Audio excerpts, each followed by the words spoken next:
আপনারা যদি অসৎ লোক নির্বাচন করেন আপনাদের কপালে সেরকমই ঘটবে। কাজে আপনারা শুরু থেকেই সৎ আগে দেখে নেবেন কোন লোকটা সৎ, কে কোন দল করে সেটা খুব বড় বড় ব্যাপার না। আপনি সৎ মানুষকে নির্বাচন করবেন, যিনি ঘুষ খান না, যিনি চাঁদাবাজির সাথে জড়িত নন, সেরকম লোক আপনারা বেছে নেবেন। তাহলে সেক্ষেত্রে সেই যদি সৎলোক হন, সৎলোক যখন সম্পদের বিবরণী নির্বাচন কমিশনে জমা দেবেন, যেটা কখনো কখনো আমরা পরীক্ষা করে থাকি, তাহলে সঙ্গত কারণেই তার যে প্রকৃত সম্পদ এবং দাখিলকৃত সম্পদ বিবরণী দুইটাই তো এক হওয়ার কথা। আর এক কখন হবে না? যদি তিনি অসৎ হন। আমি শুধু এটা না, শুধুমাত্র আমি সৎ লোককে ভোট দেবো এটা বলবো না, নমিনেশন বাণিজ্যের কথাও তো আপনারা শোনেন। যে লোকটা নমিনেশন বাণিজ্য বহু টাকা খরচ করে নমিনেশন দেন, তার তো প্রথম টার্গেট হবে টাকাগুলি আমি কিভাবে তুলবো। তো টাকাগুলি কিভাবে তুলবে? আপনার ঘাড়ে পা দিয়ে তো টাকাগুলি তুলবে। তো কাজেই এটা একদম স্পষ্টভাবে এই পুণ্যভূমিতে আপনারা ঘোষণা করেন যে এখানে আমরা দুর্নীতিগ্রস্ত নির্বাচন হতে দেব না। আমাদের প্রথমে বলি আমাদের সীমাবদ্ধতার কথা। আমরা তো খুব বড় প্রতিষ্ঠান না, আমাদের যতটুকু সামর্থ্য এই সামর্থ্য অনুযায়ী আমরা কাজ করব। আমরা কাজ করি, আপনারা টের পাচ্ছেন, তুলনামূলকভাবে আগের চেয়ে কাজ বেড়েছে।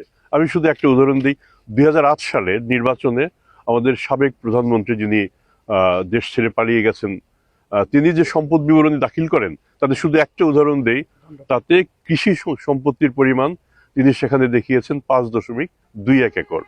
আর আমরা যখন অনুসন্ধান করতে যাই আমরা পেয়ে যাই 29 একর। তাহলে আপনার কি দাঁড়ায়? তাহলে আপনার শুরুতেই তো আপনার সেই নমিনেশনটা বাতিল হওয়ার কথা ছিল, কিন্তু সেই নমিনেশনটা বাতিল হয় নাই। বাতিল না হয়ে তিনি এমপি নির্বাচিত হন, প্রধানমন্ত্রী হন, তারপর টানা 14, 15, 16 বছর তিনি শাসন করে যান। তাহলে শুরুতেই যদি আমরা হাত দিতে পারতাম, আমরা দুদক এই কাজটা করেছিল, কিন্তু শেষ পর্যন্ত এটা বাস্তবায়ন করতে পারেনি। আপনার সম্পদ বাংলাদেশে থাকুক, ইংল্যান্ডে থাকুক, আমেরিকাতে থাকুক, আপনার সম্পদ, আমরা তো সম্পদ বিবরণী চাচ্ছি। আমরা তো বাংলাদেশি সম্পদ কতটুকু সে কথা বলা হচ্ছে না। এমনকি আপনি যখন ট্যাক্স রিটার্ন জমা দিবেন সেখানেও আপনাকে বলতে হবে যে আপনার বৈদেশিক উৎস থেকে কত আয়, সেটা আপনার বলতে হবে। আপনি যদি না করেন তাহলে আপনি অন্যায় কাজ করছেন। কাজে অন্যায়কারীকে আপনারা গ্রহণ করবেন কিনা সেটা আপনাদের ব্যাপার। আপনি যে নামটা উচ্চারণ করলেন, তিনি আমার ধারণা অন্তত 20-25টা মামলার আসামি এবং দুদকের একটা মামলার আসামি। কাজে দুদকের মামলার আসামি হতে পারে এরকম লোককে যদি আপনারা গ্রহণ করেন তাহলে আপনাদের একই রকম পরিণতি হবে। এটাও মনে রাখতে হবে, আমরা কিন্তু বিচারকারী না।